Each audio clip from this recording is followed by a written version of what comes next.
अब हम magnetic field को नापने की कोशिश करते हैं, उसको मेजर करने की कोशिश करते हैं कि किसी भी पॉइंट पे मैग्नेटिक फील्ड है कितनी। उसके लिए हमें एक टूल दिया गया है, हमें एक फील्ड मीटर, अगर हम यहाँ पर चेक करेंगे तो हमें एक फील्ड मीटर नज़र आएगा। इसमें हमें 4 चीज़ें दी गई हैं जो हमें मुख्तलिफ़ तरीक़ों से मैग्नेटिक फील्ड के बारे में बताएंगी। हम ये जानते हैं कि मैग्नेटिक फील्ड एक वेक्टर क्वांटिटी है, जिसका मतलब ये है कि मैग्नेटिक फील्ड किसी भी पॉइंट पर उसकी एक स्ट्रेंथ होती है और साथ साथ उसकी एक डायरेक्शन या सेंथ भी होती है। तो अगर इस मीटर में आप देखें तो सबसे ऊपर जो आपको कैपिटल B नज़र आ रहा है वो उसकी मैग्नीट्यूड या स्ट्रेंथ है या उसकी ताकत है, जबकि x जो है वो उसका x कंपोनेंट है उस वेक्टर का, y जो है उसका वर्टिकल कंपोनेंट है, जबकि x उसका हॉरिजेंटल कंपोनेंट है। तो ये दोनों कंपोनेंट हो गए और उसके साथ साथ आखिरी चीज़ जो है वो उसकी सम्त का तायुन यानी कि उसका एंगल। तो यहाँ पर हमें एंगल जो है वो मैग्नेटिक फील्ड का दिया गया है। मैग्नेटिक फील्ड के जो यूनिट्स होते हैं वो कॉज होते हैं, जी उसके लिए रिप्रेजेंट किया जाता है। तो अगर मैं यहाँ पर मैग्नेटिक फील्ड आपको दिखाऊं, प्लस साइन जो है ये उस जगह है जहाँ पर हम मैग्नेटिक फील्ड को मेजर कर रहे हैं, तो आपको नज़र आएगा कि मैग्नेटिक फील्ड जो है वो यहाँ पर 2.08 है, जबकि उसका x कंपोनेंट जो है वो -1.02 है और उसका वर्टिकल कंपोनेंट यानी कि उसका y कंपोनेंट जो है वो 1.82 है और उसके साथ साथ उसका जो एंगल है वो 119.39 है। अब हमने ये कहा था कि मैग्नेटिक फील्ड सबसे ज़्यादा ताकतवर मैग्नेट के पास होती है, तो इस चीज़ को हम अब इस मैग्नेटिक फील्ड मीटर से भी देख लेते हैं।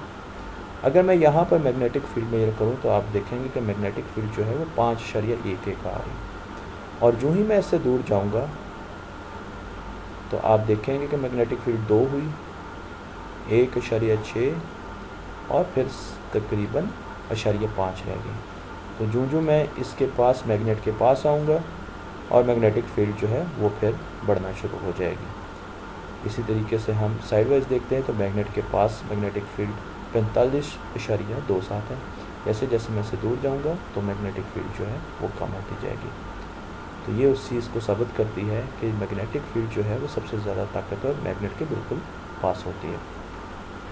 इसके साथ हम एक चीज़ और देखते हैं, वो ये कि हम मैग्नेटिक मीटर को बिल्कुल, अगर आप ये देखें तो मैग्नेटिक मीटर को मैंने ये हॉरिजेंटल मैग्नेटिक फील्ड जहाँ पर है, यहाँ पे ये मैग्नेटिक फील्ड बिल्कुल हॉरिजेंटल होगी, मैंने यहाँ पर रखा है और आप इसको पढ़ें तो आपको कुछ चीज़ें जो हैं वो सामने नज़र आएंगी और वो ये कि मैग्नेटिक फील्ड की ताकत जो है वो 3.3 है और इसका x कंपोनेंट जो है वो भी 3.3 है, जबकि y कंपोनेंट 0 है।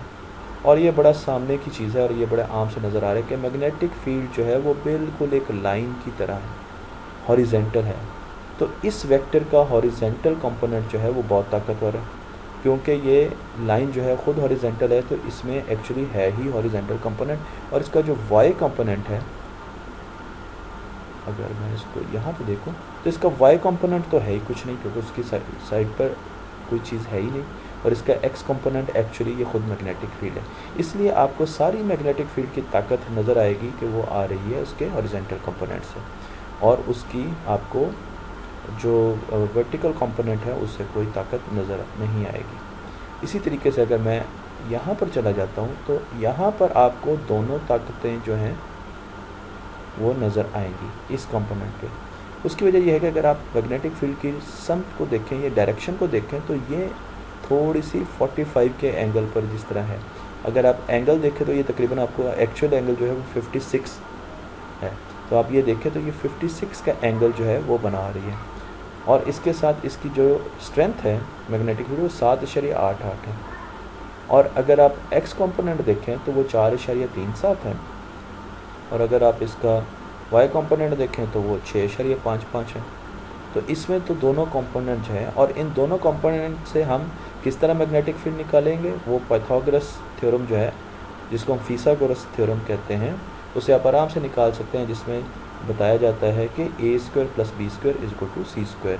किसी भी राइट एंगल ट्राइंगल में अगर आप दो साइडों का सम जो है, छोटी साइडों का स्क्वायर का सम ऐड करें तो वो उसकी बड़ी साइड के इक्वल बनता है, उसके स्क्वायर के इक्वल बनता है। तो आप बड़े आराम से इन दोनों के स्क्वायर को अलग अलग कर ऐड करें तो और उसके बाद आप स्क्वायर रूट लें तो आपको 7.8 जो है वो मिल जाएगा।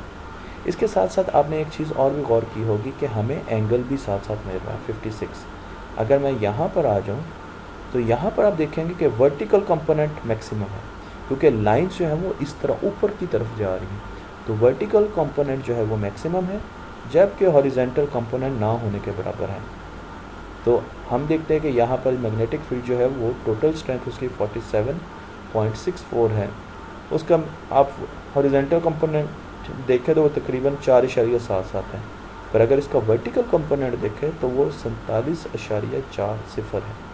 तो इसमें जो मेजर पार्ट इस वक्त मैग्नेटिक फील्ड का है वो उसका वर्टिकल कंपोनेंट जो है वो अदा कर रहा है, उस वजह से उसकी स्ट्रेंथ जो वो बन रही है। और अगर आप एंगल देखें तो ये तकरीबन 90 का एंगल बन रहा है, और इसको आप क्लोजली देखें तो ये तकरीबन 84.26 मैग्नेटिक फील्ड का जो है वो एंगल है। तो अगर आप हम देखें तो मैग्नेटिक फील्ड जो शुरू होती है नॉर्थ से साउथ, वो 90 के एंगल पे शुरू होती है, फिर वो आहिस्ता आहिस्ता अपना एंगल 81, फिर 59, फिर 34, फिर ऑलमोस्ट 0 कर लेती है।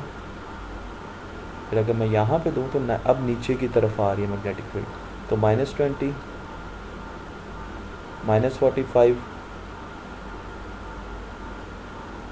-73 और उसके बाद तकरीबन -69, -90 की तरफ ये चली जाएगी।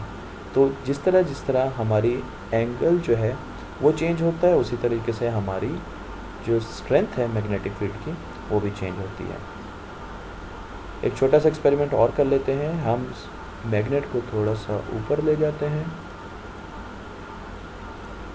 और मैग्नेटिक फील्ड जो है मीटर को नीचे रखते हैं, और अब मैं ये करता हूँ कि मैं मैग्नेट को थोड़ा सा बार बार मूव करता हूँ। तो आप देखेंगे कि मैग्नेटिक फील्ड की स्ट्रेंथ में जो कि इस वक्त 4.26 है, और सारी की सारी उसके एक्स कंपोनेंट से आ रही है 4.26, और उसका वाई कंपोनेंट बहुत कम दे रहा है 0.08, और उसका एंगल जो है वो 1.11 है। तो हम अगर ये देखें कि मैग्नेट को मैं मूव करता हूँ और फिर हम ये देखते हैं कि इन पर क्या इफ़ेक्ट आता है, क्या असरअंदाज होता है मैग्नेट अगर मूव कर रहा है, यानी मैग्नेट को हम मकनातीस को हरकत दे रहे हैं। तो आप देख रहे होंगे कि जैसे ही मैं मैग्नेट को मकनातीस को हरकत देता हूँ तो मैग्नेटिक फील्ड की डायरेक्शन भी बदलती है और उसकी ताकत भी बदलती है। ये एक बहुत अहम ऑब्जर्वेशन मुशाहदा है जो हमें आगे बहुत काम आएगा। तो हम मैग्नेटिक फील्ड को देख रहे हैं कि वो बदल रही है, उसकी डायरेक्शन भी बदल रही है और उसकी ताकत जो है वो भी बदल रही है। इसी तरीके से अगर मैं मैग्नेट को रिवर्स पोलैरिटी में करता हूँ तो आप देखेंगे कि क्या तब्दीली आई है। अगर आप देखें तो उसकी स्ट्रेंथ में, उसकी ताकत में कोई तब्दीली नहीं है, 4.15 ही रहता है। पर क्या हुआ कि मैग्नेटिक फील्ड क्योंकि हमेशा नॉर्थ से साउथ की तरफ जाती है, तो जब हम मैग्नेटिक फील्ड की डायरेक्शन बदलेंगे तो उसका एक्स कंपोनेंट जो है वो माइनस में चला जाता है, ये माइनस में चला जाता है। क्यों? क्योंकि अब नॉर्थ इधर आ गया, साउथ इस तरफ आ गया, तो अब एक्स कंपोनेंट इधर से इधर जाएगा तो वो नेगेटिव में चला जाएगा। इसी तरीके से अगर आप एंगल देखें तो इस वक्त एंगल -177 है, पर अगर हम नॉर्थ जो है वो फ्लिप करते हैं तो एंगल जो है वो 2.77, यानी कि एंगल तकरीबन 0 है। यहाँ पर नॉर्थ पोल जो है सारा का सारा एक्स कंपोनेंट से हमें मैग्नेटिक फील्ड मिल रही है, और अगर हम इसको बदलते हैं, रिवर्स करते हैं, तो एक्स नेगेटिव हो जाएगा और जो आपका एंगल है वो -180 के करीब चला जाएगा। तो ये आज की हमारी मैग्नेटिक फील्ड की डेमोंस्ट्रेशन थी जो कि पूरी हुई, और अब इसके बाद हम मिलेंगे जनरेटर्स के साथ।